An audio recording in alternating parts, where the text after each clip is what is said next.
Hello, Where We Are listeners. If you're a longtime fan of this podcast or you're just joining us for the first time today, we want to tell you more about our podcast platform called Spotify for Podcasters. We've been using this platform for over a year, and it's been easy to use, and new features are added all the time. You can record and edit podcasts from your phone or computer. You don't need anything fancy, and you don't need previous podcast experience. When you hit publish, you will distribute your podcast to Spotify and everywhere else podcasts are heard. Video podcasts are also available on Spotify if that's your kind of thing. And with Spotify for Podcasters, you can earn money in a variety of ways, including ads and podcast subscriptions. But here's the thing, you can earn money, but it's a free platform. There's no catch. If you're curious or want to see what it's all about, download the Spotify for Podcasters app or go to www.spotify.com/podcasters to get started. On this week's episode of Where We Are, we'll talk about the controversy in Congress this week surrounding Congresswoman Ilhan Omar and look ahead to the State of the Union. You're listening to Where We Are.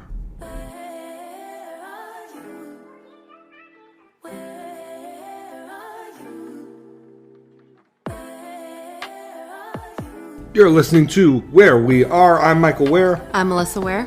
And it's good to be with you for another episode. This episode, just Melissa and I. No guests this episode, but we had a great time with Sissy Goff and David Thomas last week. This week, where, the news is starting to pick up in the new year. We have State of the Union next week. We'll talk about that.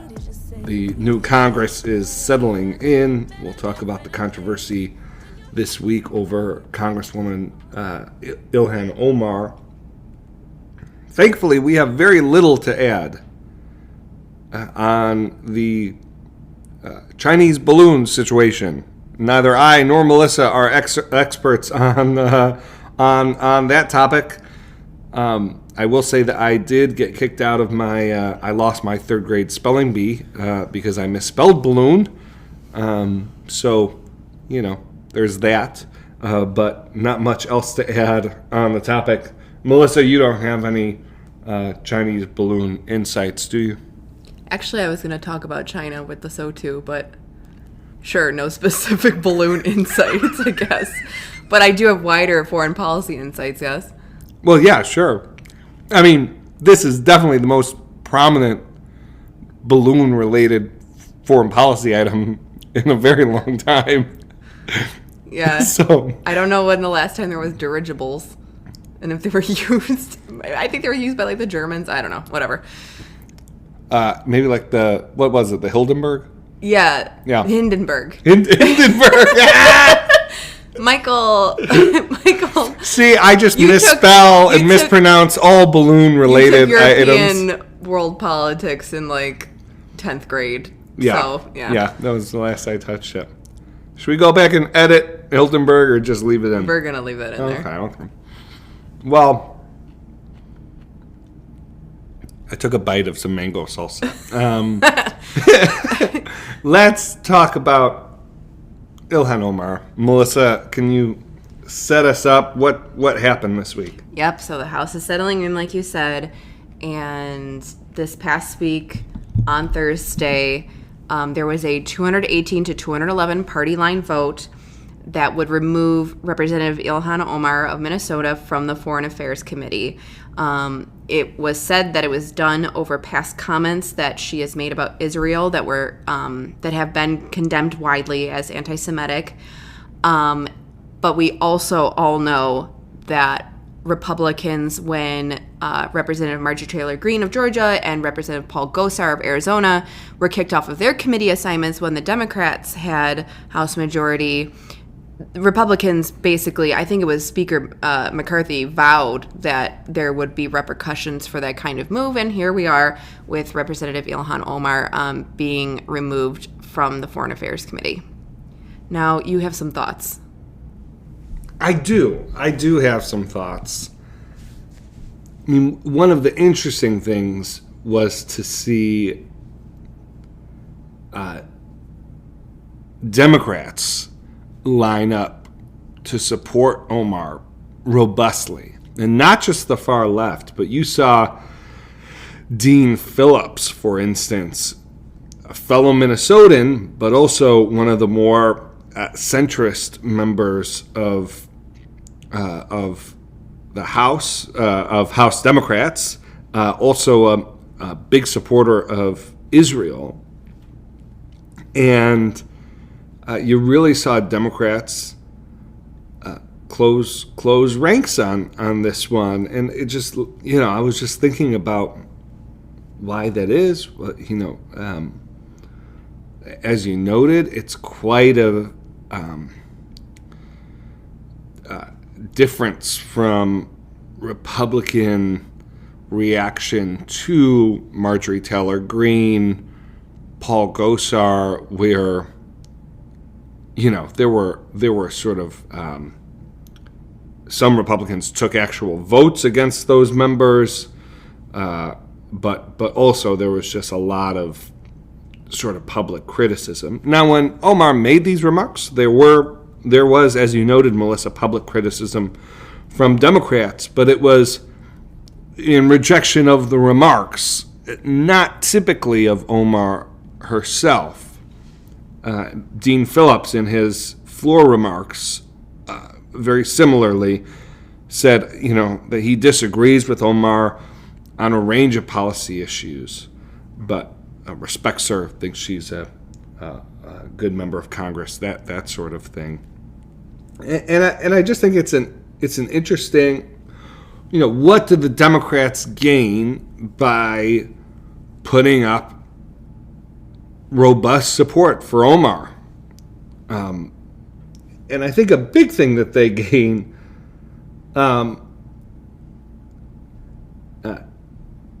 is they wanted to make sure that they were contending for independent voters and certainly for Democrats themselves to not allow McCarthy to make an equivalence between Omar and Marjorie Taylor Greene and Gosar. The Democrats wanted to do everything that they could to not sort of allow the line to go, well, the Republicans have some crazies, Democrats have some crazies. And that actually happens to be, I think, a really pivotal line in the political state of play right now. And so you saw Democrats were in their seats for many Democrats for these debates. There were loud cheers every time a Democrat went up to speak in defense of Omar. Yes, part of that was in defense of what they viewed as sort of the House functioning well. Democrats argued that Gosar and Greene were removed from their committees for threatening acts of violence against members, whereas that's not a line that Omar herself crossed. So I just think that's a significant dynamic that's playing out here. This is, to me, a big part of this. Yes, McCarthy wanted to get some revenge for the difficult place that Democrats put him when he was minority leader, but this is a fight for independence. Republicans thought they had an easy target in Omar, and certainly Omar is not the most popular member of Congress. Democrats were, rather than sort of conceding that Omar was somehow equivalent or sort of their version of a Marjorie Taylor Greene or a Paul Gosar, put up a fight. Omar will be removed from has been removed from the Foreign Affairs Committee. She will be able to serve in on other committees, at least up to this point. The last thing I'd add here is just on, I think especially in light of how it played out,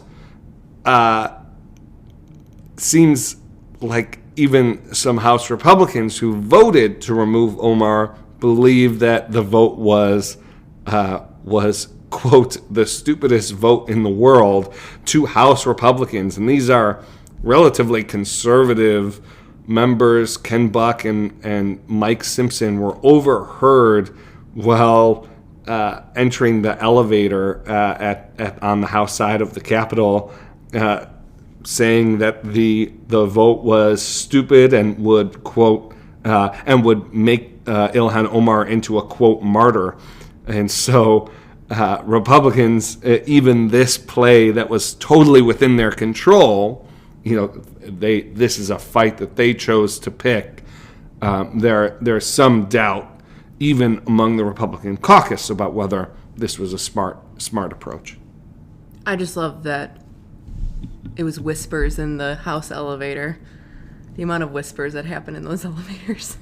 Yeah, they didn't whisper low enough, though. They really failed, probably because they knew that someone was overhearing them. Yeah.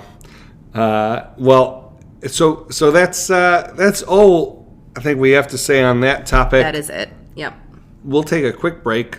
When we get back, we will look ahead to President Biden's State of the Union. This is Where We Are.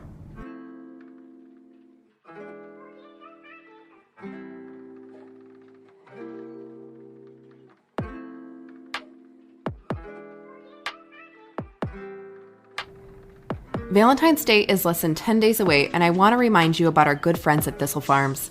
Their motto is, "Love is the most powerful force for change in the world," and it's perfect for this season of love. When a survivor of trafficking or exploitation arrives at Thistle Farms' program, she is provided 2 years of free housing, trauma therapy, and health care. Then she gets to build her savings by working in a supportive community, making beautiful candles, gift sets, body and spa products, and more. Here are some of the incredible stats that give a glimpse into the life-changing impact this organization has had.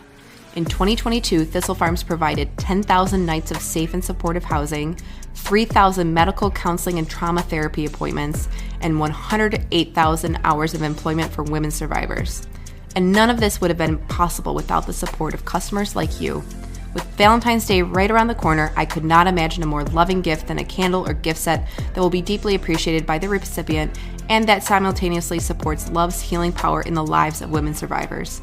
Visit thistlefarms.org and enter the code WHEREWEARE, that's WEAR, at checkout to receive 15% off your purchase. It's really that simple. Buy your loved one a great gift, use our discount code, and support the women who made the gift. Thank you for joining Thistle Farms in lighting up the darkness.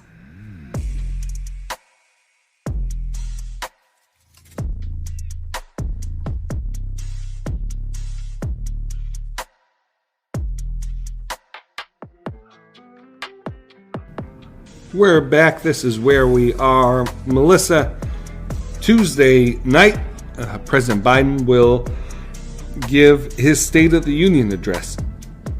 It is also, I think others have been saying, will probably say, I think they're right, will also be a sort of informal kickoff to President Biden's re-election campaign.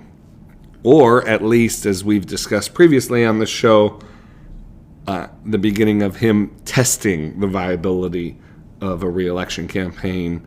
Melissa, what should we expect from the State of the Union on Tuesday night? Yeah, so I wanted to do a little exercise with you of what we think we can expect, and besides those expectations, if we wish there were some things that Biden would address in the speech.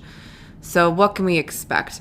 I think based on where President Biden has gone over the last month, I think we can expect a lot of emphasis on the economy and on infrastructure because he really holds the cards in both areas. Obviously, with the infrastructure bill, he's been going around, at least to a few speeches so far, just touting the various areas where investments are already being made, pretty big investments, so that, the bill is actually tangible and is working on the ground already, even though we know that a lot of the bill is actually stretched out over like a decade.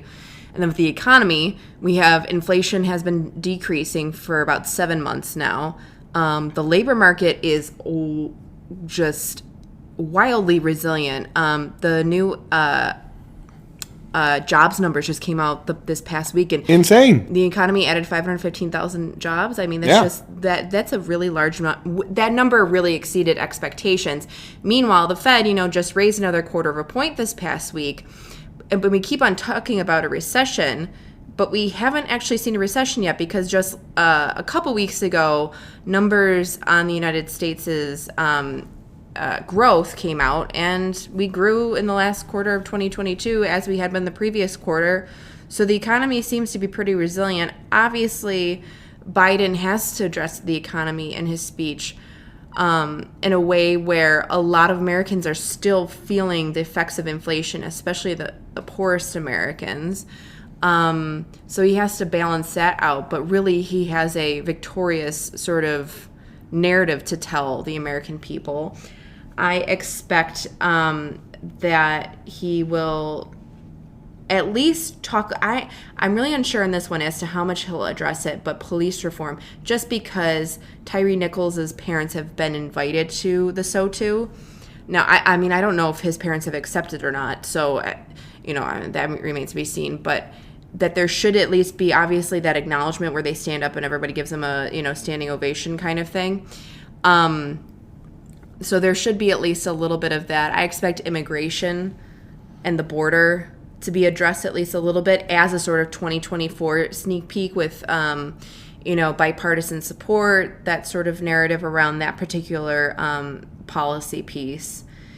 And then I do expect him to, specifically because of this balloon thing, this Chinese weather/spy balloon over the last week became such a huge viral hit. And with the war going on, in Ukraine by Russia, that I do expect foreign policy. I'm sorry, spy balloon. I love the idea that all President Z wanted was to see if the weather in Jackson Hole was up to his vacation standards. I know they're saying that this balloon was the size of 3 school buses. It's a big balloon. Just a balloon telling the temps and all the conversations going on the ground. Just doing the most. But just a quick point of clarity.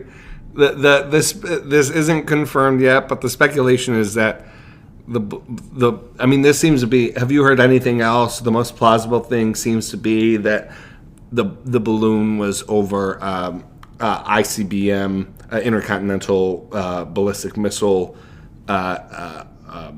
station in Montana. Have you heard anything else about why so the Air Force was... has a few stations in Montana, specifically nuclear sites, or that's what they deal in. My brother can correct me on this one.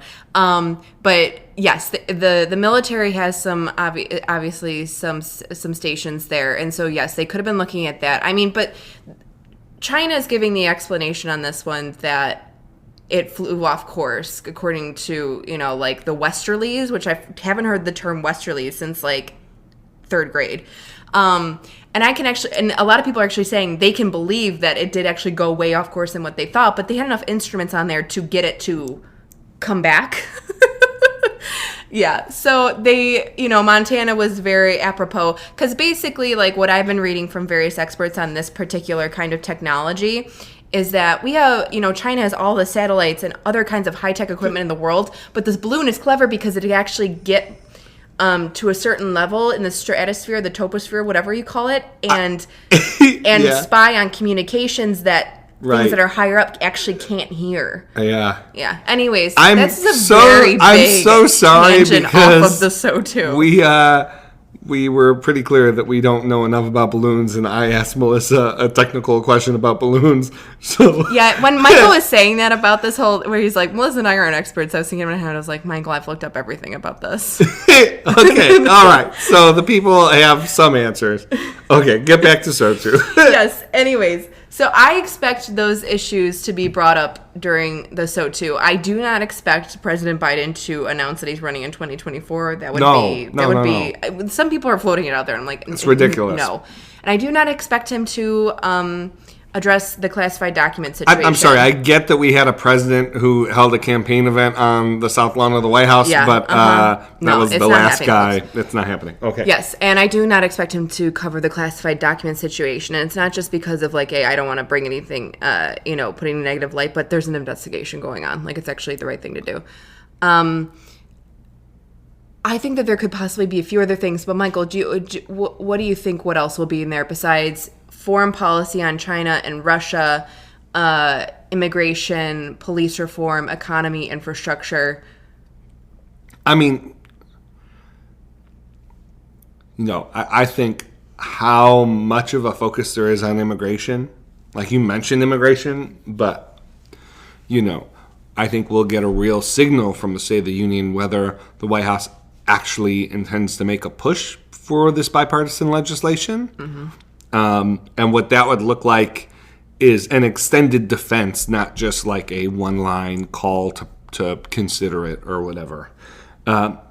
Also related to immigration, the Vice President's been given the Northern Triangle in her portfolio. I also wonder if there will be an update on or expansion of investments in the Northern Triangle. And I mean, I think that leads to a more general question of, just pay attention to how often Vice President Harris is mentioned in the State of the Union and how often she's referred to as a decision maker.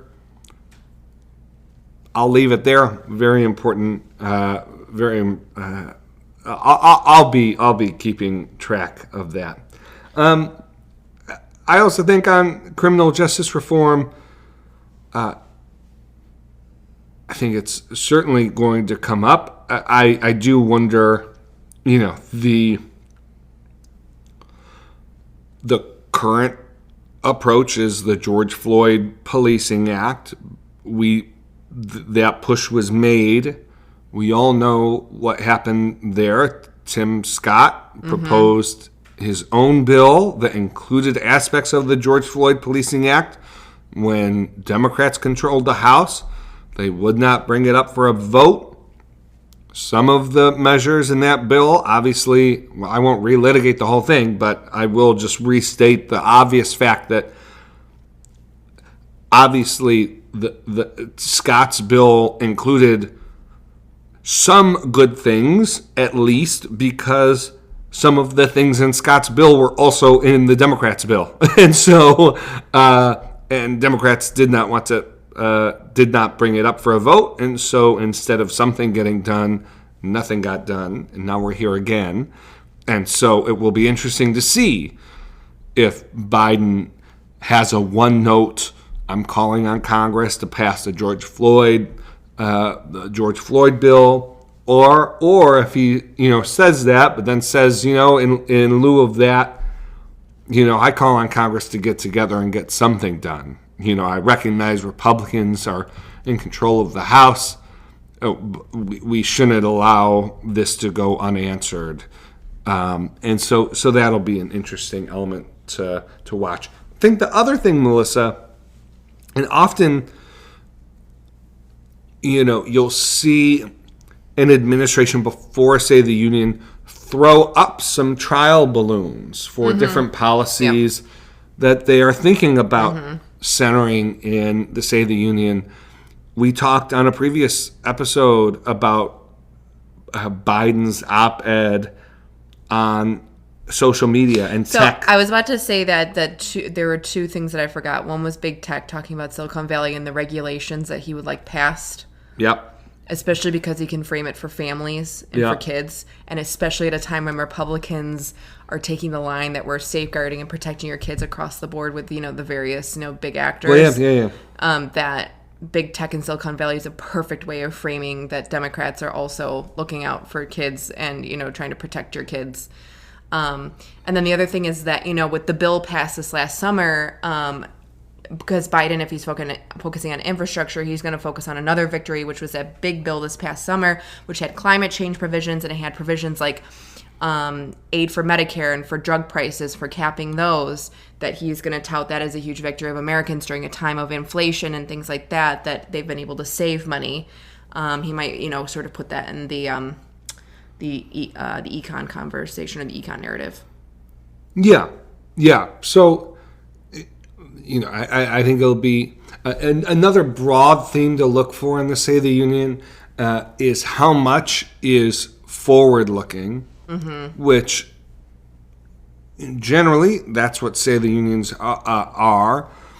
I expect the State of the Union to be, in some ways it's forward-looking because, the infrastructure bill is over 10 years, and so the money has not been expended from that bill. So in some ways it's forward-looking. But I do expect much of this speech to be Biden telling a story of delivering for the American people and not putting too much weight on what can be done in the next year or two, particularly through legislation, given that he has a Republican House. So, Biden is not known as a great orator, and we'll see if the State of the Union is kept to something like 35 minutes 40, or if it goes into the 70, 80-minute mark. But it should be interesting to watch. You get a sense of what what the coming months of American politics are going to look like, at least from the president's perspective. Yeah, I think that's right. Now, the second part of the exercise that I wanted to do with you was pie in the sky. If you were writing the SOTU and you had things that you wanted President Biden to talk about, whether or not it looked good for 2024, whether or not it was politically expedient, et cetera, what do you wish that he would address? It could be some of the things that we've already named that we do think he will. Yeah. What would you like to address? Well, this week we saw the 30-year anniversary of the Family Medical Leave Act. Mm-hmm. And, I think Democrats were somehow and inexplicably unprepared to put forward a serious paid leave proposal around Build Back Better in the last session. The White House did put out a fact sheet this week on changes and improvements they've made to support women and families, workplace flexibility, those kinds of things. I'll be interested to see and hope that we'll hear about sort of pro-family economic policy in the State of the Union. I'll also say, would love to hear about the child. Sort of on that note, about the child tax credit extension that Congress allowed to expire last year. And so those are two things I'm looking for. What about you? Yeah. One, I'll talk about foreign policy second, but the first one that I wish would be addressed better, and I just don't think it will be, just because like that big bill that was passed this past summer that included some climate change provisions that I think that in a lot of ways, like the CHIPS Act. Yeah, the CHIPS Act, where there was some money towards climate change, and I think the administration probably thinks that that's done and dusted for now, that's not going to be a huge winner, but I just don't think that we can continue to have such extreme weather month in, month out. Right now it's this unprecedented freeze in various areas of the country. Parts of Maine are minus 90 degrees wind chill. Texas, with the power grid, has just been frozen over. And then, in December, like that just wild storm, obviously in our hometown of Buffalo, where it was hurricane force winds with like feet upon feet of snow, that all of these extreme weather elements and then California, I've forgotten about California somehow with the whatever term that they were using, the massive river events that it rained there for 3 weeks straight. I don't think we can continue to have these huge weather events without it becoming a little bit more politically expedient and viable to be talking about climate change more and what exactly the United States is going to do domestically and invest in things. And obviously the Infrastructure Act, focuses a lot on this. Again, the money that was put towards being spent this past summer, but also internationally, foreign policy-wise, this could be integrated into that conversation about how the United States will lead, especially with our allies and with others, who have been a part of the UN COP exchanges each year.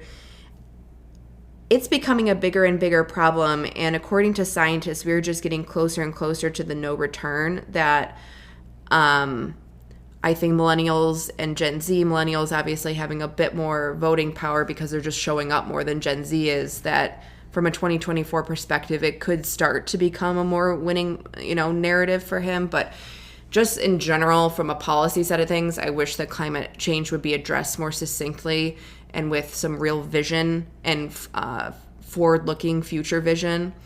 On the foreign policy side, I know that he'll address Russia and China. The way that I hope that it's addressed, and I could be happy with him going in many different directions just because I think that there will be logic behind a given number of scenarios. But with China, with this balloon thing, I know it's so funny sounding, but just a couple of weeks ago, a memo leaked from an Air Force general saying to his command that the Air Force needs to start preparing for a 2025 war with China, because China by 2025 will have invaded Taiwan, especially after it has seen, even though Russia has obviously been on the struggle with actually conquering Ukraine, but China has seen the Western response towards everything and sort of staying out, that China is going to make a move on Taiwan. And by 2025, there will be this war. This was a memo that I think it was NBC that got a hold of it. That obviously was internal. It wasn't meant for our eyes. But I read that and I think to the past few years of China. China, its diplomacy was quite belligerent up until about 2020, up until about the pandemic hit. And now since then, they've been engaging a lot more, and they've been a bit more quiet and a bit less. They've had a bit less saber rattling. And since Ukraine has happened, they could have been making more moves towards Taiwan, but they have chosen not to. And with Secretary Blinken, he just had to pull down this trip from going to China because of this balloon thing. And then China has obviously since responded, saying that the United States has gone against international norms and we should expect some kind of retaliation. And it's just kind of like, this whole balloon thing, I wish it hadn't have happened, because Blinken has been going there quite often since the Biden administration began. And I've been very happy with that, because we've been in this new Cold War with them for several years now. And China knows that it was weakened quite a bit by the pandemic. The United States knows that its economy depends on China, because we saw what happened with the supply side thing. We have inflation because we didn't have supplies of all kinds of materials because China couldn't manufacture them. So we know that China and the United States have realized since the pandemic that we are way too tied together, way too interdependent for us to continue on with any kind of like saber rattling or belligerence. And so I would hope that President Biden, especially post-balloon, can't believe I have to say the words post-balloon, that he actually uses diplomatic engagement-like language towards China and not sort of bellicose language towards China. I hope he uses bellicose language towards Russia, because Putin has been so weakened. And there's all kinds of stories now coming out about Putin's oligarchs and the public, and people have been turning against him for months, that Putin has been so weakened that he might actually leave him, install somebody, which I can completely believe. I hope he uses bellicose language towards Russia to continue to help prop up Ukraine in that way, but I hope he uses gentler, more diplomatic language towards China, even after, they entered our airspace and hung out over us with a large balloon for so long, simply for the fact that it will then help China to save face a bit with having been shot down. Basically what was yesterday by the time this podcast airs. I'm really hopeful for that, because I think if he goes the belligerent route, it's just going to ramp things up. And I would see the logic behind it completely, but I would choose more engaging language, and I hope that's what he does. I think it's deeply important for U.S.-China relations for them to call this balloon thing a blip and for Blinken to be able to reschedule his... Not a blimp, a blip. And for Blinken to be able to reschedule his next visit. Yeah, we'll see. I mean, I think the politics of both of the issues you raised are really tough. But as you said, this segment was not about the politics, but just sort of what we wanted to hear him on. You know, I do. I think the last thing I'll add, really back to the first part of this conversation. You know, Democrats feel that. Abortion and Dobbs were a big part of the reason why they fared better than many thought they would in the midterms. Mm-hmm. It will be really interesting to hear A, how long Biden speaks for on the subject, and then B, how strong his language is. In the past, you know, since Dobbs, he hasn't left much room for sort of, you know, these are two sides of good faith. You know, it's been fairly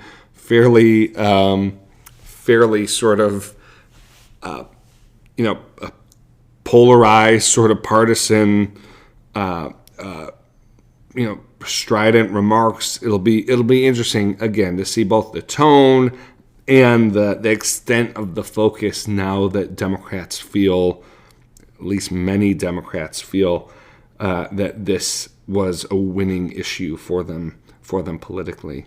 But with that, I think I think listeners are set up to have their bingo cards ready to go for the State of the Union, and we'll see. Should we make a bingo card? No, because politics is not a game, Melissa.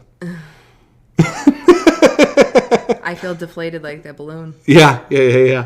Don't worry, it'll just be a blimp. Yeah. By the way, Michael, on your computer screen right now, Michael has Twitter open, and somebody tweeted out a screenshot of an SNL cast member, Bowen Yang. Bowen Yang is a top 3 SNL cast member of all time for me. He is dressed up as the balloon. So apparently last night, Bowen Yang dressed up as the weather / really truly a spy balloon, and I cannot wait to watch this segment. I love Bowen so much. He did this iceberg bit a couple years ago that I rewatch it like it's a very good bit.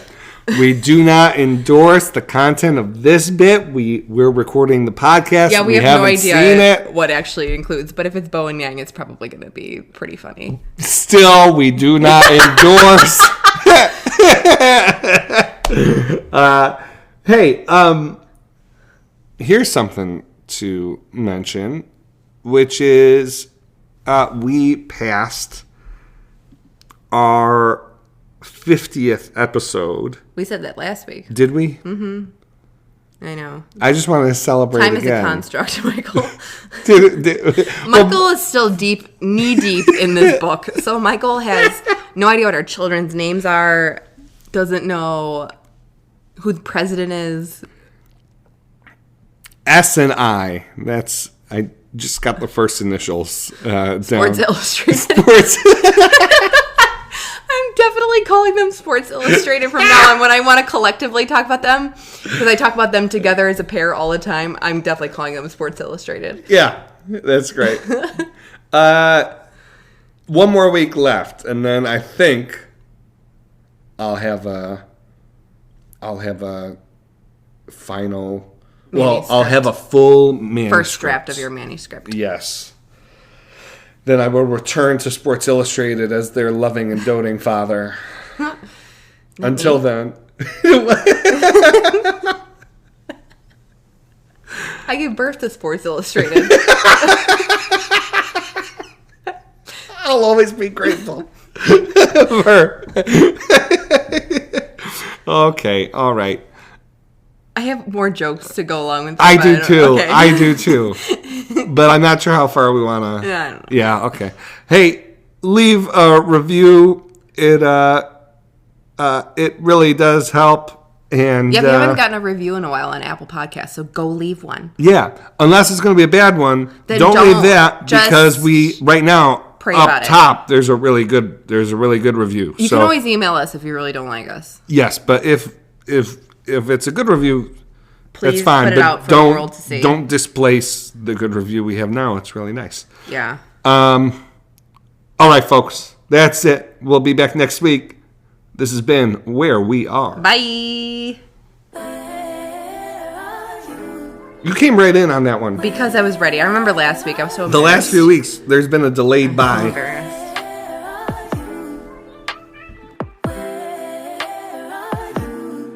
It's the end of the weekend, but I still wanna turn up.